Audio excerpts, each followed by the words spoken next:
first we need to check that it's all sealed. There's no air coming out either end, which means that there's no broken seals, which is good. Next we attach the reservoir bag, which we wouldn't do if we weren't delivering oxygen. Then we attach the mask and the cord.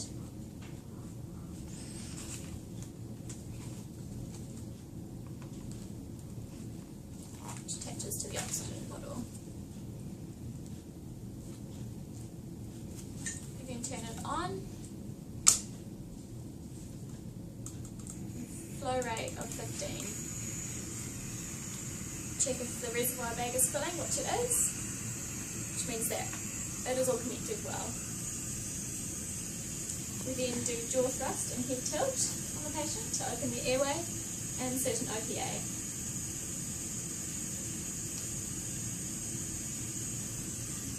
We're going to attach the mask to the patient's face with breaths every 5 to 8 seconds, checking for chest rise.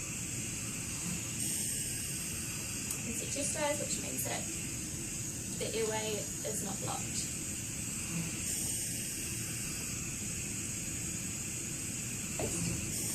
We check that the Botox seal is present on the regulator and that it's not damaged or worn in any way. Then attach it to the bottle, tightening it up. It gets firm, we turn it a quarter twist to make sure it's tight and sealed off. Now we need to check that the bottle has oxygen in it by turning it on, and it is full. We then need to check the flow rates, make sure it's working. We now attach the tubing to the bottle and to the mask.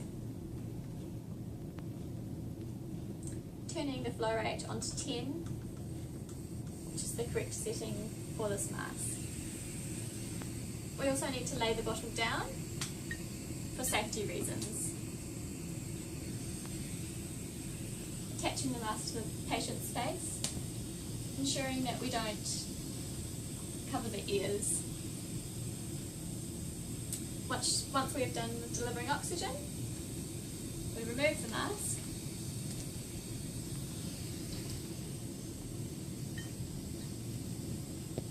Turn the flow rate off.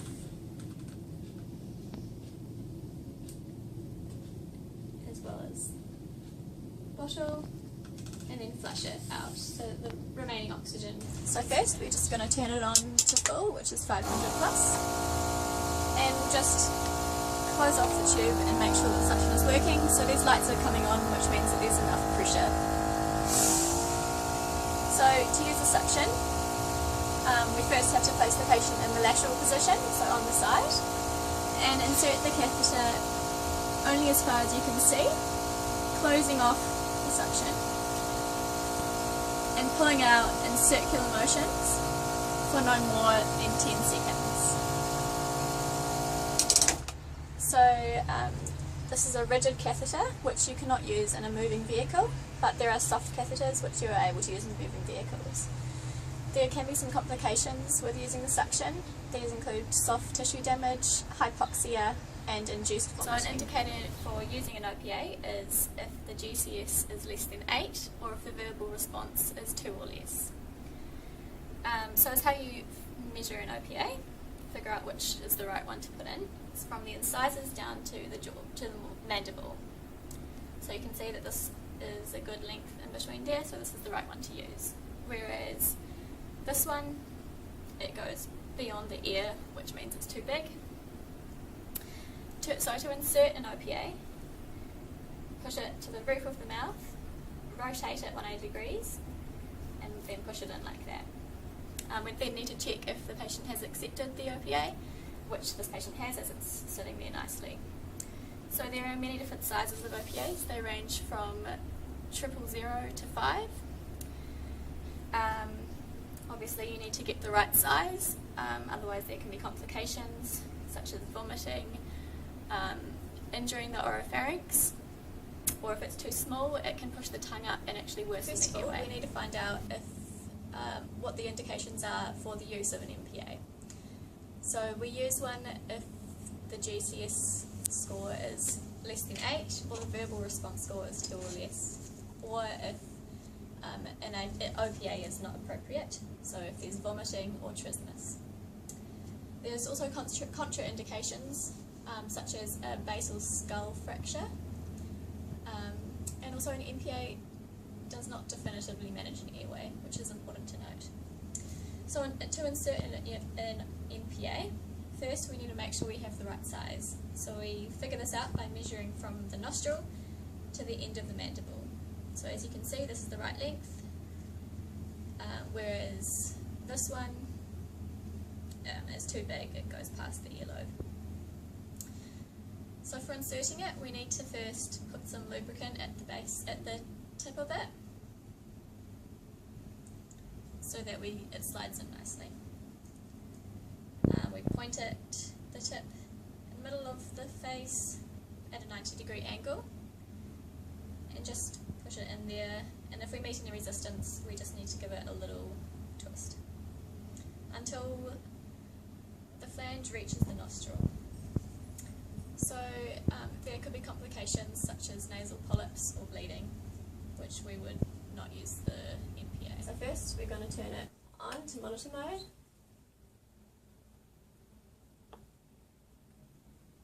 And we need to run an operational check. So to do that we press menu, go down to other, operational check.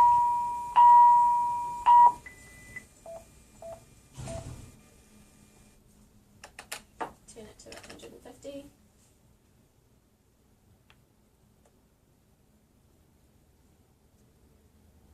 And the operational check is in progress. So we have the batteries located, we have to just verify that the test load is attached, which it is, and press the charge button. Shock delivered. Yes, we heard that the shock was delivered.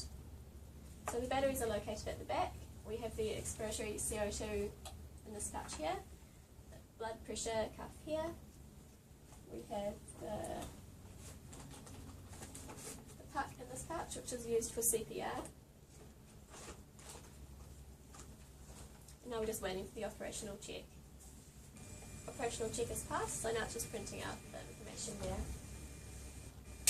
Now we can exit operational check and deliver a charge.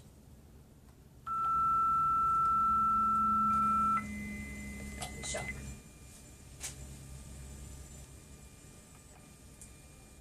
And now we can deliver a charge and disarm it.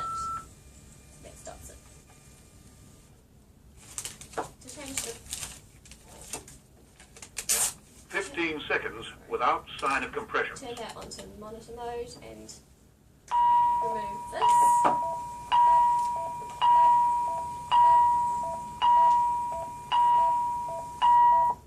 Change the volume. Go to volume, QRS, very soft, that turns it down. Change the displayed wave size, so we can go between wave 1, 2, 3 and 4. Make them smaller and larger.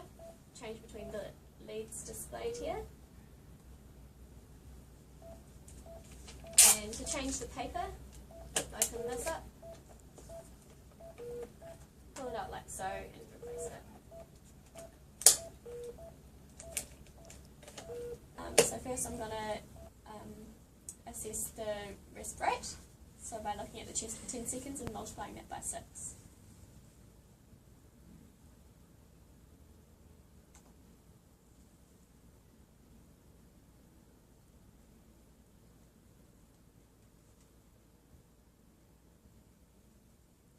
So that was about 15, which is normal. The normal range is between 12 and 20 for adults. I'm also looking at the volume, and it's a good amount of air going in and out. We're now going to listen to your breathing.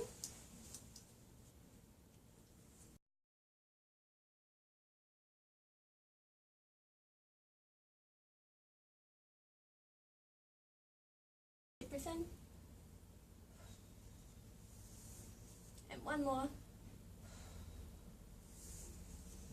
Great. So that all sounded normal. If there was a wheezing or crackling, that would indicate rales or crackles, which means there's water in the lungs. If you had an inspiratory noise, that indicates stridor, and an expiratory could be asthma or chords. I'm also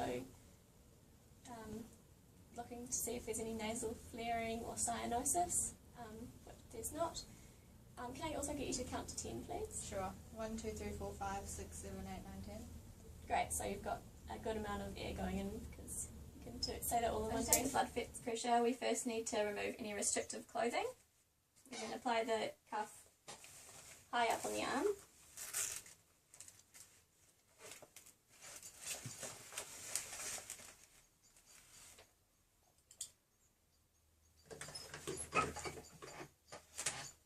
Find the brachial pulse.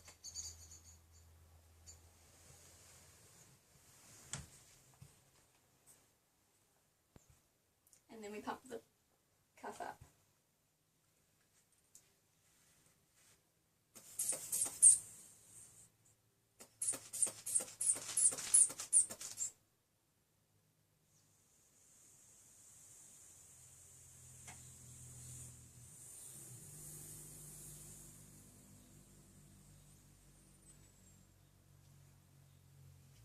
So the systolic was 110 and the diastolic 70, which is normal for an adult. Anything above 140 over 90 is hypertensive. We would also take the blood pressure from another arm, and when the patient is lying down. So I'm using the radial pulse here. It's located here. Should be between 60 and 90 beats. Take it for 15 seconds, and then multiply that by 4. You can also take the pulse carotid up here, the brachial, the femoral, and the pedal on either side of the foot. We will use a tourniquet in the instances of uncontrolled bleeding, or if there's been an explosion or an accident in which a limb has been torn off. Tourniquets are very painful, so if the patient is conscious, we'll need to give them analgesia.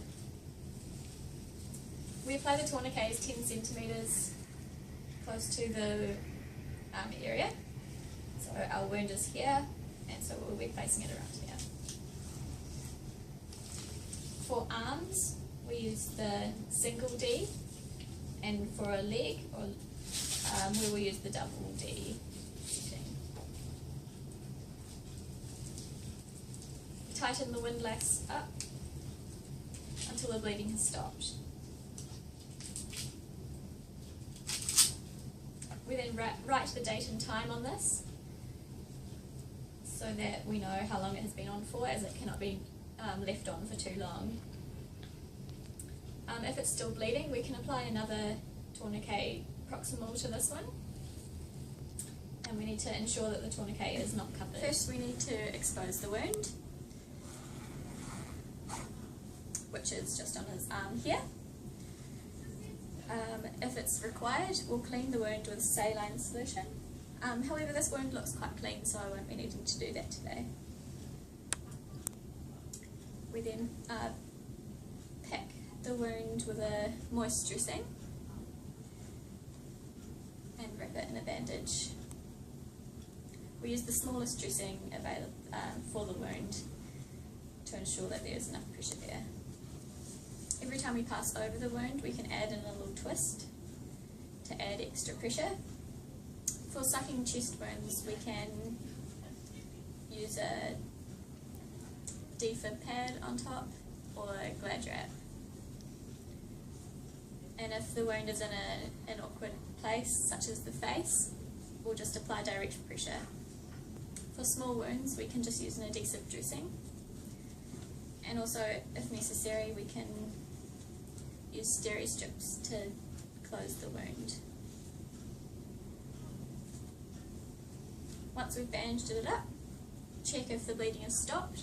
If it's still continuing to bleed, we can elevate the arm. And if it's still bleeding, we can apply distal pressure, so by placing a bandage or... So this is indicated under the nexus rule.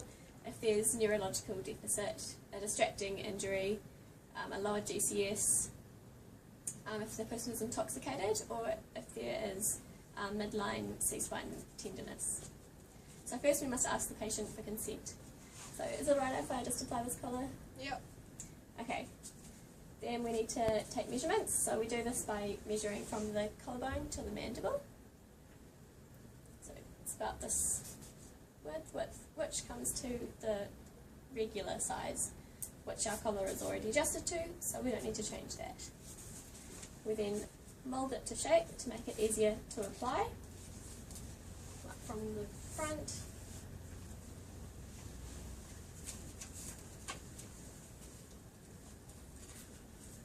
And it holds nicely in the likelihood of a fracture in the limb. So to do this, we use the mnemonic +DISC, which stands for pain, loss of function, unusual movement, swelling, deformity, irregularity, shortening or rotation, and crepitus. So is it alright if I just touch your arm to assess it? Yep, sure. Okay. So I'll just palpate down here. Is there any pain there? No. Down here? Yeah. Yeah, or Yeah. a bit of pain there? Okay. There is a bit of swelling there. I'm going to do a cardiovascular assessment, so I'll just do your CAP refill. Yep, that looks normal. And can you feel me touching my finger here? Yep. And can you just wiggle your fingers for me? Perfect. I'm just going to compare. So yeah, that is looking a bit swollen there. That indicates that there is probably a fracture there. Okay. So we might need to split it. Yeah. I'll give you some medication, some pain relief first. How painful is it on a scale of 0 to 10? With 0 being no pain and 10 being the worst pain you've ever felt. It's about Okay, a so 7. as you said before, your pain's at about a 7, which is moderate to severe, which would indicate Penthrox.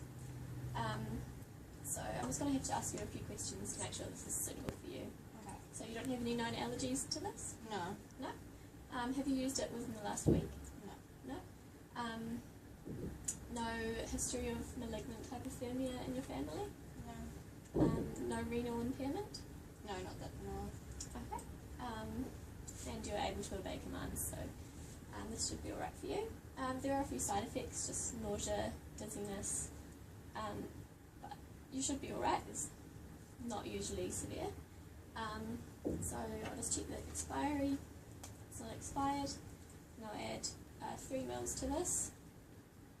It's self-administered, so you just suck on the end of this and it will take your pain away. So we've already assessed for a fracture, and now we're going to be applying a splint to support this fracture. So is it alright if I just, if I touch your hand to get the baseline again? Yep. Yeah? Okay. Just check the CAP refill. It's 2, which is good. It's nice and warm. Can you wiggle your fingers for me? Yeah. And can you feel my hand touching the fingers? Yep. Perfect. Okay. So I'm just going to put the splint under it. Would you please be able to support the arm? Great.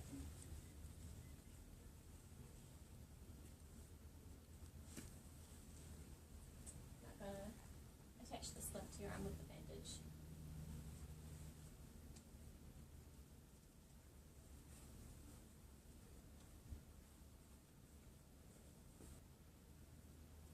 Does that feel like it's being supported nicely? Yep. Cool. I'm just going to put it in a sling to keep it elevated.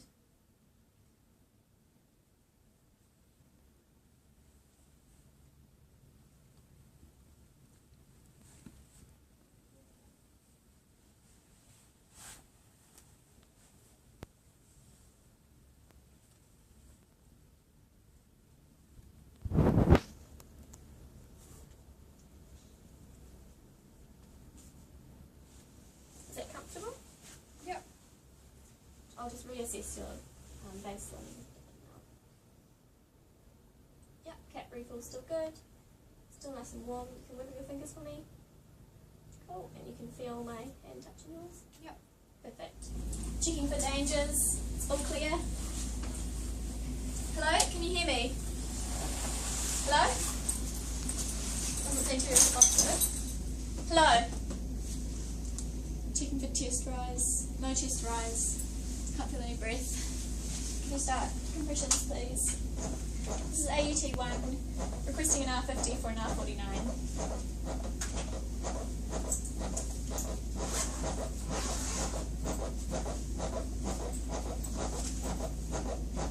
Just gonna work around you, so on a count of 3, I'm just gonna unzip this. 1, 2, 3. Going, thank you. Just slip this under. Thanks.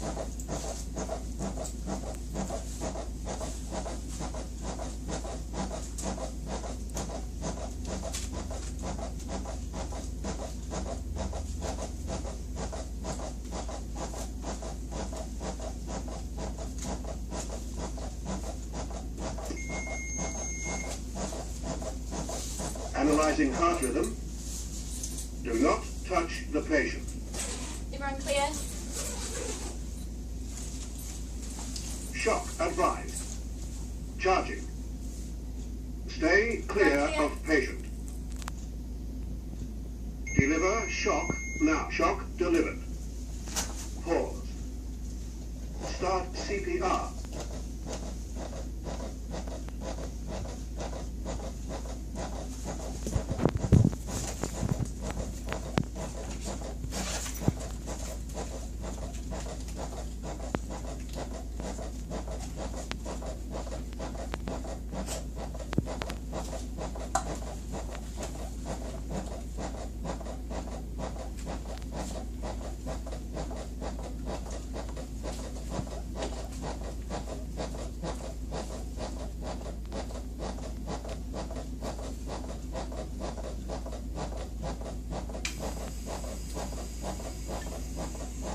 Let me know when you get to 30, or 1 minute.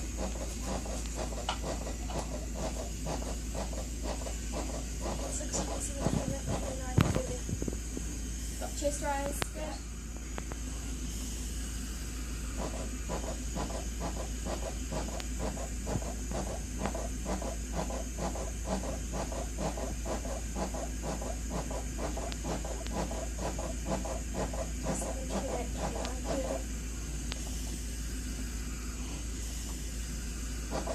Once it's been 2 minutes, the machine will tell us and we'll swap over. So I'll go in front of you and you'll go around behind me.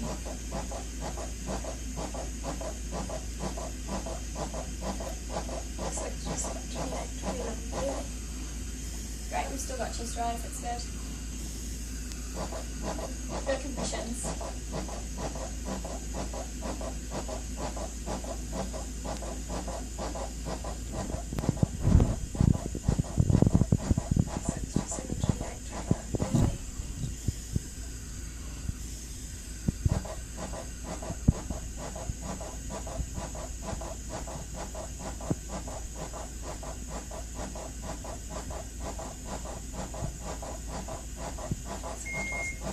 Stop So if I make CPR. you go around behind me, I'll go in front. Analyzing heart rhythm. Stay clear of Everyone clear? patient. Analyzing heart rhythm. No shock advised. Pause. If needed, start CPR.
Stop CPR. Analyzing heart rhythm. Okay. Stay clear of patient. Yep, everyone clear? Shock Clear. advised.